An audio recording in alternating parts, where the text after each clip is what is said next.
Freedom Radio Hour. Live on Capital Radio 91.6 FM. All right, everybody. Welcome to another edition of the Freedom Radio Hour. I'm your host, DJ Adam Cruz, and I'm normally sitting next to my fantastic co-host, Eddie Nicholas, but Eddie's off for this episode. Let's jump right into it. I want to take a moment to let our listeners and our viewers know that the Freedom Radio Hour is here not only giving you fantastic music, but we're here to be your number one source for music business news and trends from around the globe.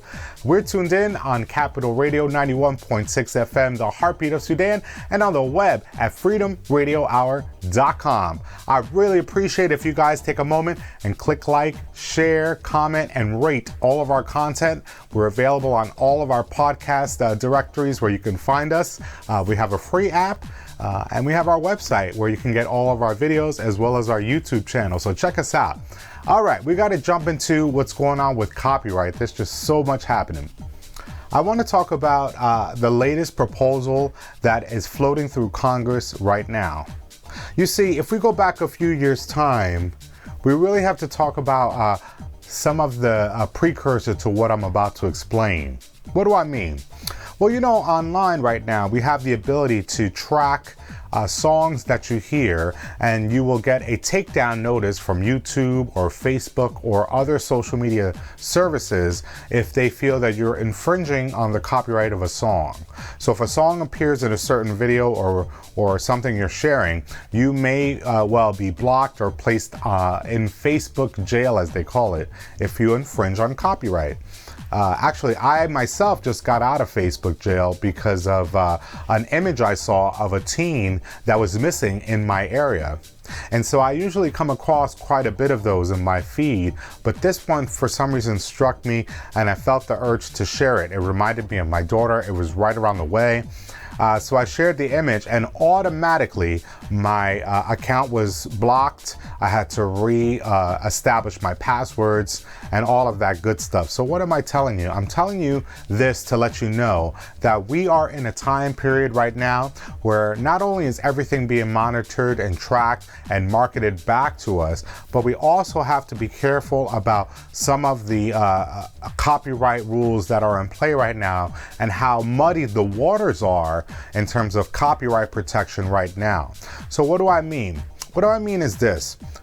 Right now, like I said, we have a content ID system that tracks music and it protects copyright in that way. It's like a Shazam-like system. For those of you that have the Shazam app, you know, you could download a little app on your phone and you could go ahead and have it identify the song and tells you what it is. So I always wondered, how is this going to play out when you think about other mediums, when you think about other media sources? So take music, we have Shazam, but what if it were images? You know, a lot of times if we go somewhere, we go on vacation or we're planning a trip, sometimes we're excited to post about what we're planning and we will look for an image, say through a Google search, and then apply that image in our post to say, hey, for example, we're going to the Grand Canyon, and you'll see a picture of the Grand Canyon. Now, I didn't take that picture. I've yet to go to this trip that I'm pretending about right now. But oftentimes we'll use images online that we find and place it inside a post of ours to promote something we're into or a thought or whatever.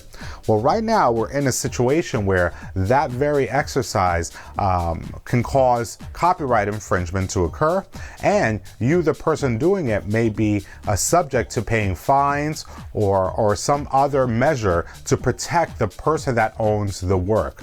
So who am I talking about in this instance? I'm talking about photographers in particular, people that take photographs and own the intellectual property. Oftentimes, they're left without much recourse when someone like me or others post an image that's their image that they took if I'm promoting something else. Now, for a person like that, they're not going to go after, say, the non-commercial user like me, that I'm just promoting, say, the fact that I'm going on a trip with my family. I think that is too expensive a legal matter. It costs hundreds of thousands of dollars, and it's really not a good use of your time if you're this kind of photographer that wants to protect your work. Well, right now, through Congress, they have a proposal in front called CASE, the CASE Act. What is this called? It's an acronym that means Copyright alternative in small excuse me, let me say it again. These acronyms are killing me. It's Copyright Alternative in Small Claims Enforcement Act. I know, right? CASE is what it's called. And it's basically a proposal that says that now these folks, these photographers in the scenario that I've just described, can pursue legal action against folks that use it for commercial purposes. So not you and I posting about a trip that's upcoming, but more so say TripAdvisor or some sort of agency, travel agency, or some sort of company that can use that image to promote their service or their destination.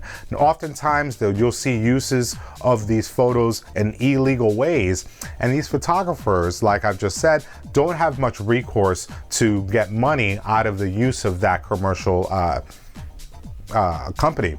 So now you have CASE that proposes that for the first time, you could have small claims. You can basically issue a small claims against these types of travel companies that will utilize these photos illegally, which I think is a great thing, except it starts to open the waters for a really huge debate. What do I mean? Well, right now we're trying to find a way to protect the work of photographers, which I agree with, right? But now we're talking about ways in which we can track things. You know, if we use algorithms or we use other mechanisms for tracking things like music, we already see the problems that happen with music, where sometimes they'll flag a song that's not at all related to something that's infringed, or they'll tag a song that you might personally own. I'm an artist, I produce music, original content all the time, and I would like to use my own original content, but I don't want it flagged in the name of protecting me if I'm using my own work. So that sometimes happens. So my point is that these things ought to be done in a very delicate way, because if the CASE Act comes through, you're going to see a lot in the way of attorneys that will come up and try to use the CASE Act to pursue legal action against you or I, the private citizen. Why?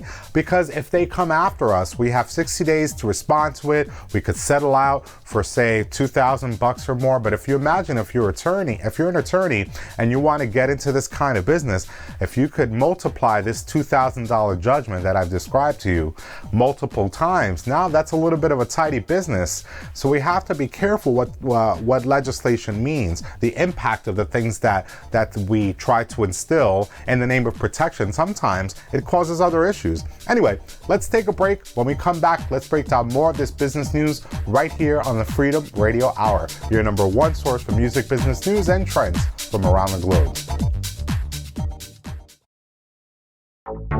From author and music industry leader Adam Cruz, check out the new book, Free the Music Business, Tips and Tales from an Indie Music Nerd, available now on paperback, Kindle, audiobook and soundtrack, courtesy of Mixtape Sessions.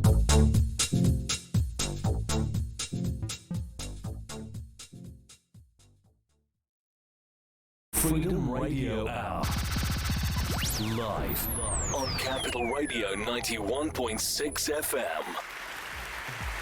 And we're back live on Capital Radio 91.6 FM, the Heartbeat of Sudan, and on the web at freedomradiohour.com. I'm your host, DJ Adam Cruz, and you're live and direct right here on the Freedom Radio Hour, your number one source for music business news and trends from around the globe.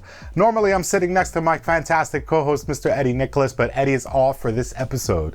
Let's jump right back into it. We were talking about CASE, the new proposal floating through Congress that, if passed, will allow say image holders, copyright holders around images like photographers, that will allow them the opportunity to file a small claims around minor intellectual property violations to get them some money. You can get up to $30,000 if you go through the Copyright Claims Board, which, if CASE is passed, this is the way it'll work. You won't go through the normal channels, which are very expensive, and you have to go before federal judges.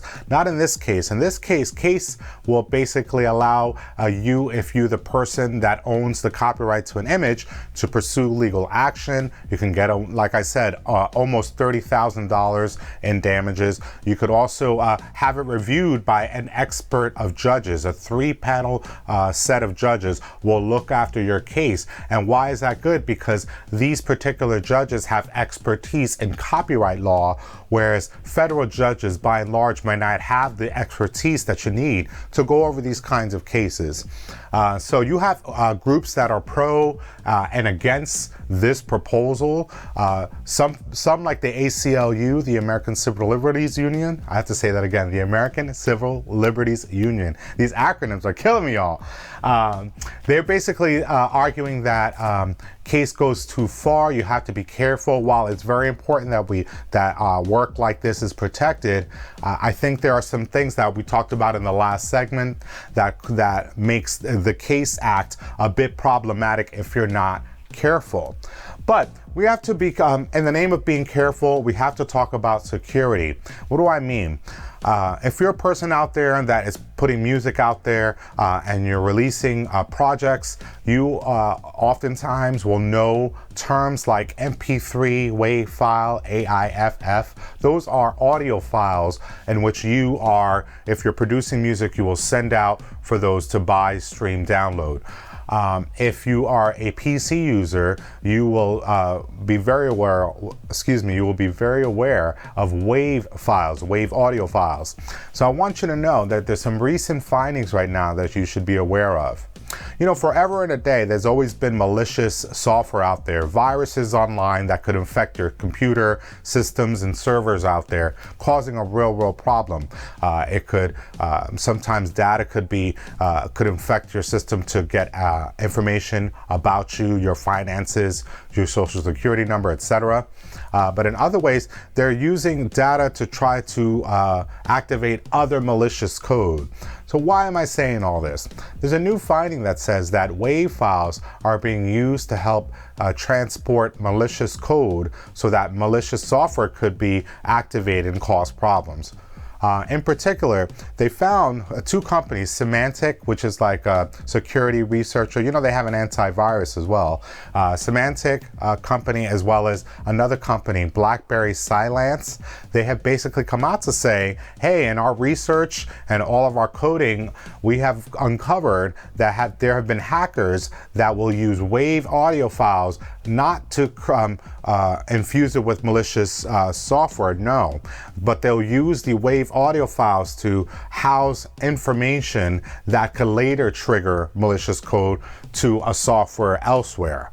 Isn't that something? So the WAV audio itself is basically a house, for a safe house for this malicious code to live in, so that it could pass through the security checks that normally prohibit this kind of thing from happening. But if you can imagine, just like in an airport, if you have security checks for items looking for bombs and things of that nature, if you're putting it in a mechanism that makes it barely undetectable, like in this case a WAV audio file, that bomb theoretically passes through the system unchecked because it's housed in a WAV file that passes the security check.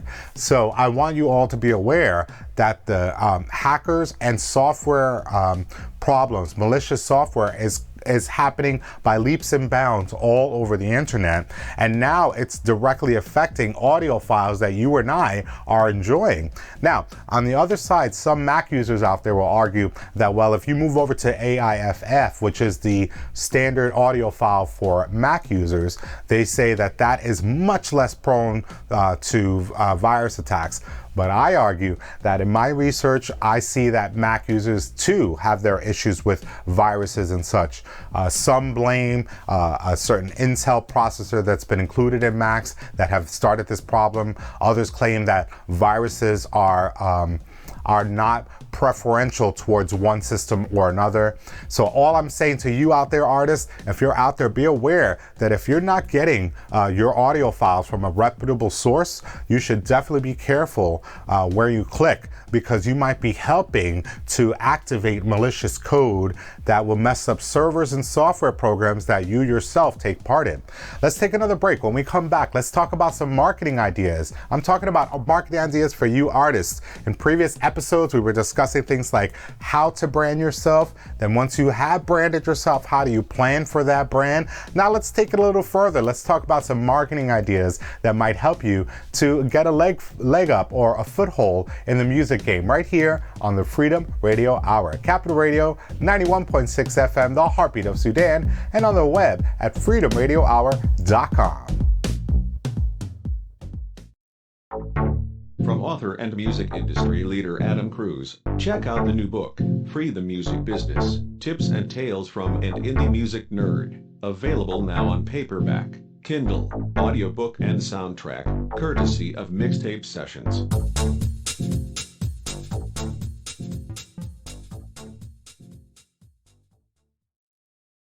Freedom Radio Hour.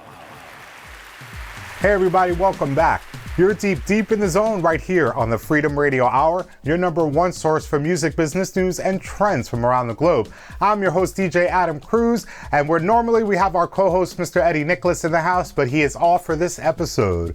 I want to talk about some ideas right now around how to market yourself as an artist. I'm talking to you if you're a producer, producing music, writing poetry, releasing books, songwriting, releasing songs. All of that could pertain to you.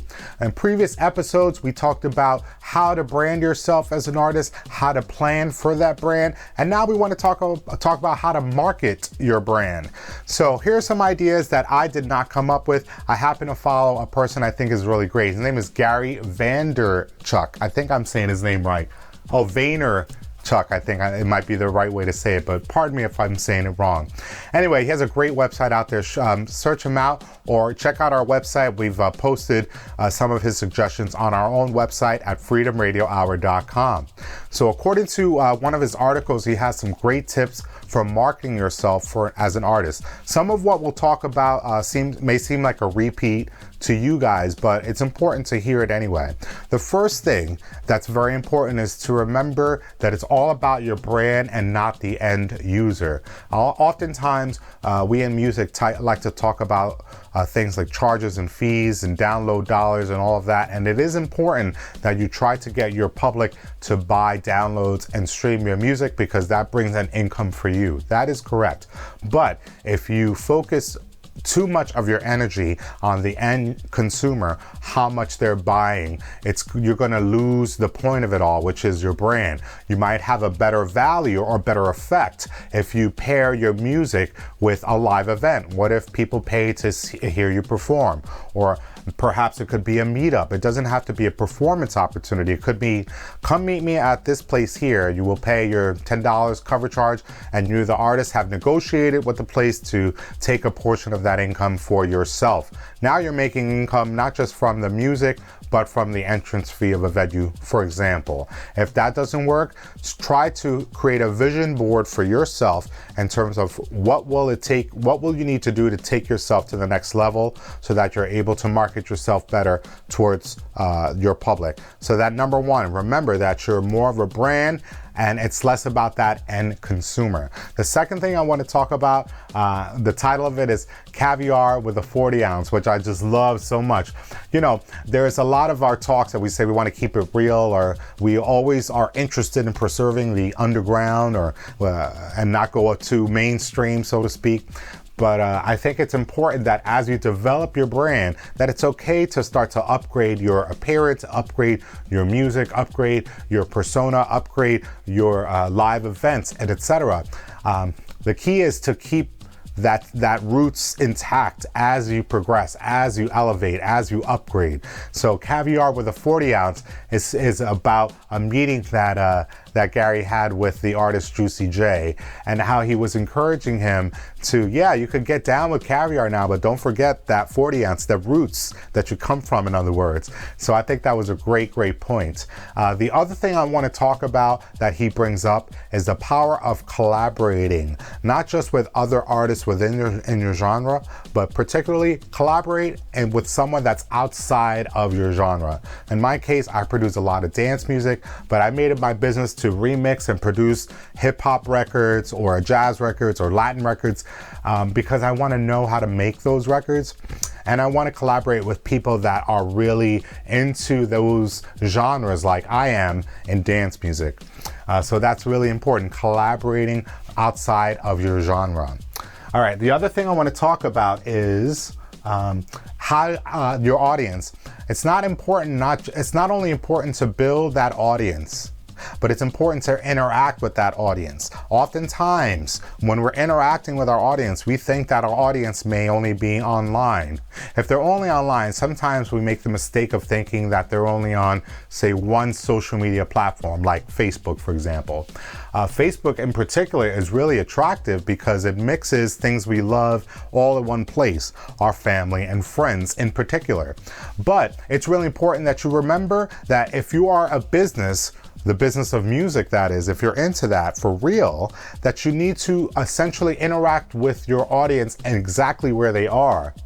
And remember that your audience is not only on Facebook, they're also on Twitter, they're on Instagram, and some of your audience is not on either of those things. So your job is to do the math, do the work of figuring out where is my audience exactly? Are they, what social media platforms do they utilize mostly?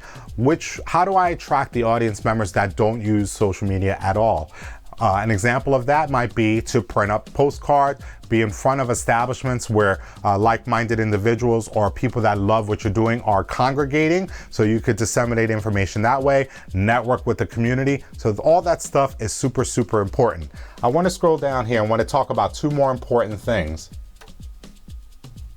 Yes. You want to be able to promote your music. I think a big problem that we often do, and I'm talking to myself now, is that we will promote in really sort of singular ways. We'll do one of two things over and over again, and we're bummed by the lackluster response. I think that we need to utilize our influencers out there. So if you know that there are certain DJs that like your kind of music, get that music to the DJ. The other thing is, maybe you need to stop just catering to a DJ. Maybe your job might be to look into vloggers, video bloggers that will make a point of reviewing new music out there. So does that mean that you need to take the time to find out who they are? Yes, take the time to find out who they are and send out your material to not only the DJs that you love, but also to vloggers and other influencers, people that are talking about not just the music that you might be into or that you're creating, but also the community where that music is thriving. So you could find other ways to attach your music with what people are talking about, and that will generate interest. One of the last points is you have to create music at a higher rate. What do I mean? Oftentimes DJs and producers will talk to me and say, you know, it's quality over quantity. I don't want to sit there and just push out release after release after release because it doesn't sound good. Okay, so don't release music that doesn't sound good, right? But if you are developing music that you love, you should be creating that music at a higher volume, because that's what the ticket is. You want to get out there more and hit them hard every time as much as you can with the best music that you possibly can. So I'm not advocating for putting out lackluster material. I'm advocating for more frequency in the good music that you are producing. All right, that's all the time we have for today. Make it your business to check out freedomradiohour.com. You know, our podcasts are available everywhere. We're also on Spotify. Check us out there. Check out eddienickolas.com. He has a brand new single entitled Revolution. Check out djadamcruz.com. I have a book out, Free the Music Business, Tips and Tales from an Indie Music Nerd. Check me out all over Facebook and Instagram and Twitter and all that good stuff. Check out our episodes on YouTube and directly at our website. And share and like and comment on everything that we're talking about, because we'd love to hear from you. All right, y'all, have a great weekend and a great week ahead. We'll see you next time. Capital Radio, 91.6 FM, the Heartbeat of Sudan, and on the web at freedomradiohour.com. Search out our app. Peace, y'all.